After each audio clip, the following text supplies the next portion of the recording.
राजू एक मेहनती और गरीब लड़का है। वो मेहनत मजदूरी कर कर अपना गुजारा करता है। वो जो भी काम करता, गांव के दो बदमाश उसे नुकसान पहुंचाते। वो गली मोहल्ले में जाकर सब्जी बेचता। सब्जी ले लो, सब्जी ले लो। एक औरत राजू से कहती है, भाई आपके पास क्या सब्जी है? बाजी आपको कौन सी सब्जी चाहिए? वो सब्जी देने लगता है, आगे से दो बदमाश आ जाते हैं। नहीं नहीं बहन, इससे सब्जी मत लो, ये तो खराब सब्जी रखता है। इसने मेरी माँ को भी ठग लिया था। वो औरत उससे सब्जी नहीं लेती, वो वापस चला जाता है। उसकी सब्जी ना बिकने पर वो दोनों बदमाश बड़े खुश होते हैं। जब राजू वापस जा रहा था तो दोनों बदमाशों ने उसका पीछा करके उसकी सब्जी उठाकर भाग गए। वो इन दोनों बदमाशों से तंग आकर सोचता है कि मैं शाम को ही गांव छोड़कर यहाँ से कहीं दूर चला जाऊंगा। उस रात राजू गांव छोड़कर चला गया। सारी रात सफर करने के बाद सुबह के वक्त वो जंगल के रास्ते से जा रहा था। उसे कुछ आवाजें सुनाई दी। जहां से आवाज आ रही थी, राजू उस दरख्त के नीचे पहुंचा। अरे अरे, ये क्या? इतनी सुबह सुबह ये यहाँ कैसे? आप कौन हो? अरे इसका जिस्म तो बुखार से तप रहा है। ये सोचकर राजू बुजुर्ग को उठाकर अपने घर की तरफ ले गया।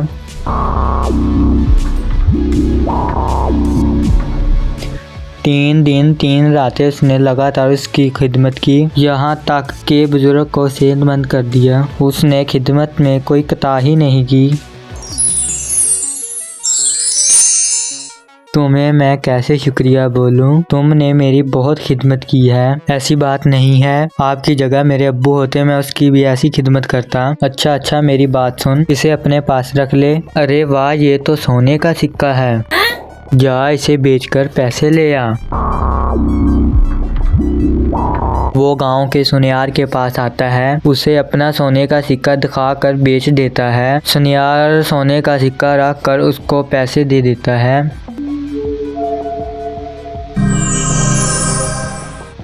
सुनियार से पैसे लेकर वो गांव की दुकान पर आता है और ज़रूरत की चीज़ें खरीदता है और घर की तरफ चला जाता है।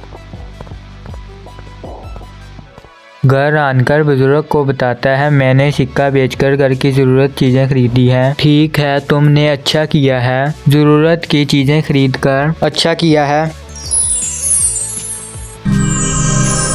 शाम के वक्त वो खाना खाने बैठते हैं और कुछ बातें करते हैं आपस में।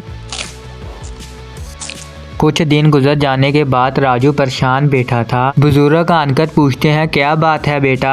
राजू से बताता है, मेरे पास पैसे नहीं है। बुजुर्ग उसे एक और सोने का सिक्का देते हैं और कहते हैं, जाकर बेच दो। वो बेचने के लिए सुनियार की दुकान पर आ जाता है। सुनियार उससे सोने का सिक्का लेकर पूछता है, तुम्हारे पास इतने सोने के सिक्के कहाँ से आए? वो सोचता है, ये बात मैंने बुजुर्ग से क्यों नहीं पूछी।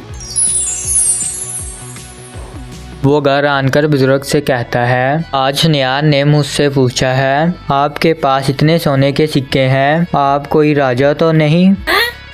ये सुनकर बुजुर्ग कहता है, आज मैं तुम्हें सारी बात बताऊंगा। ये सिक्के कहाँ से आते हैं? बुजुर्ग खड़े होकर कुछ पढ़ते हैं। अचानक रोशनी नमूदार होती है। वो उस रोशनी के अंदर चला जाता है। राजू सोचता है, बाबा जी कहाँ चले गए? ये सोचकर वो भी रोशनी की तरफ चला जाता है। इसी तरह वो दोनों ही जादुई दुनिया में चले जाते हैं। अरे बाबा, हम कहाँ आ गए? बाबा जी कहते हैं, मैं जादुई दुनिया से तल्लक रखता हूँ, मेरे पीछे पीछे आ जाओ, मैं जहाँ जा रहा हूँ। कुछ दूर जाकर वो एक गार के अंदर आ जाते हैं,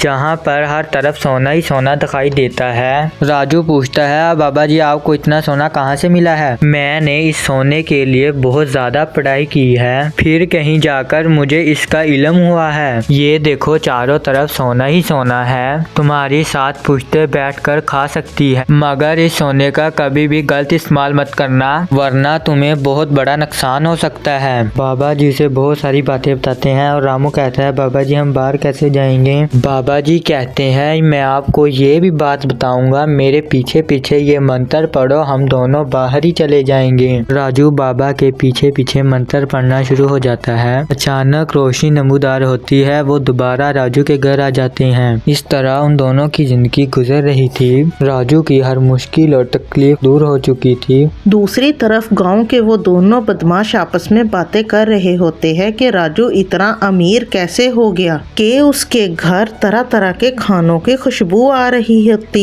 मैं भी यही सोच रहा हूँ, लगता है उसे कोई खजाना मिल गया है, अब तो उस पर नजर रखनी ही पड़ेगी।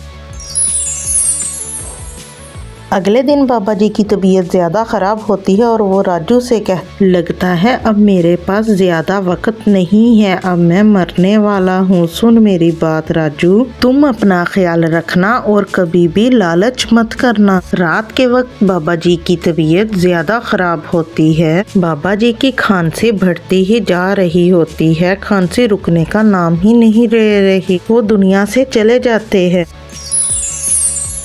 अगली सुबह राजू बहुत ही ज़्यादा परेशान होता है और सोचता है बाबा जी तो चले गए, अब मेरे पास सोने के सिक्के भी नहीं है। वो कहता है मैं आज ही जादू की दुनिया में जाऊंगा और वहाँ से सोने के सिक्के लेकर आऊंगा। इतना कहकर वो खड़ा हो जाता है और बाबा जी का बताया हुआ मंत्र पढ़ना शुरू हो जाता है। अचानक रोशनी नमूदार होती है और वहाँ चला जाता है। जादुई दुनिया में आकर वो सोने के सिक्के उठाता है और दोबारा अपने घर में आ जाता है। वो सोचता है इससे कुछ दिन तो गुजारा हो ही जाए।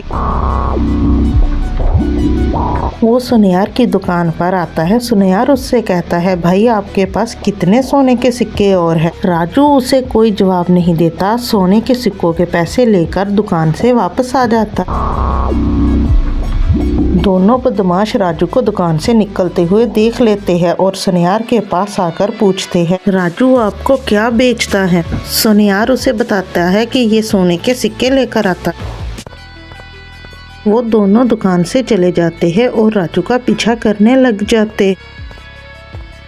पीछा करते हुए वो राजू के घर तक पहुंच जाते हैं। राजू कहता है मुझे आज सुनियार की बात बड़ी अजीब लगी, इस तरह सोने के सिक्के लाना ठीक नहीं है, कल जाकर मैं सोने के देश में बहुत सारे सिक्के लाऊंगा। वो दोनों बदमाश ये सुनकर आपस में बातें कर रहे होते हैं कि ये कौन से सोने के सिक्कों की बात कर रहे हैं, मुझे भी इल्म नहीं है, ये क्या माजरा है, ये कौन से मुल्क की बात कर रहे होते। वो इतना कहकर वहाँ से चले आते।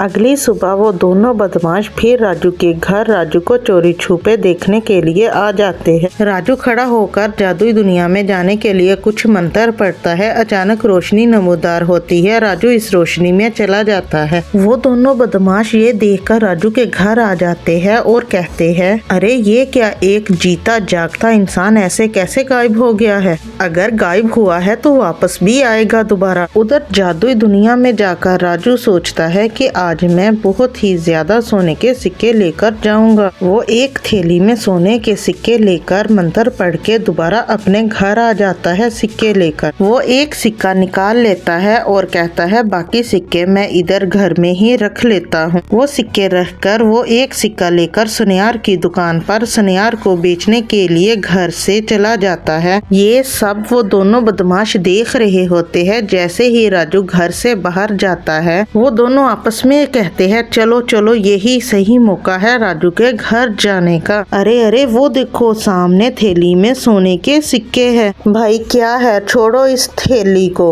क्यों ना हम भी राजू की तरह मंत्र पढ़कर जादुई दुनिया में चले जाते हैं जहाँ बहुत ही ज्यादा सोना होगा। वो मंत्र पढ़ते हैं। अचानक रोशनी नमूदार होती है और वो दोनों इस रोशनी में चले जाते हैं जादुई दुनिया में। अरे वाह वाह, ये क्या, ये तो हर तरफ सोना ही सोना है। वो कहते हैं राजू कितना बेवकूफ़ इंसान है, एक एक सिक्का लेकर जाता था यहाँ से, हम ऐसा नहीं करेंगे, हम थैलियों में डालकर सिक्के लेकर जाएंगे यहाँ से। सोना इकट्ठा कर लेने के बाद जब वो वापस जाने का सोचते हैं तो उनको याद नहीं होता कि वापस कैसे जाते हैं। वो दोनों मंत्र तो पढ़ते हैं मगर मंत्र ठीक नहीं होता, वो गलत मंत्र पढ़ते हैं। अब वो दोनों परेशान होते हैं कि अब हम क्या करें, वापस कैसे जाए। उनको एक गार दिखाई देती है, वो वहाँ से होते हुए गार से निकलकर बाहर की तरफ आ जाते हैं। बाहर आकर वो तरह तरह की चीजें देखते हैं और डर जाते हैं। वो दोनों जादुई दुनिया में रह जाते हैं। उनको एहसास होता है कि उन्होंने लालच किया था, जिसकी वजह से वो बाहर का रास्ता ही भूल गए हैं। वो कहते हैं अब समझ में आया, राजू एक एक सिक्का लेकर यहाँ से क्यों जाता था। उसने लालच नहीं किया और हमने लालच किया है।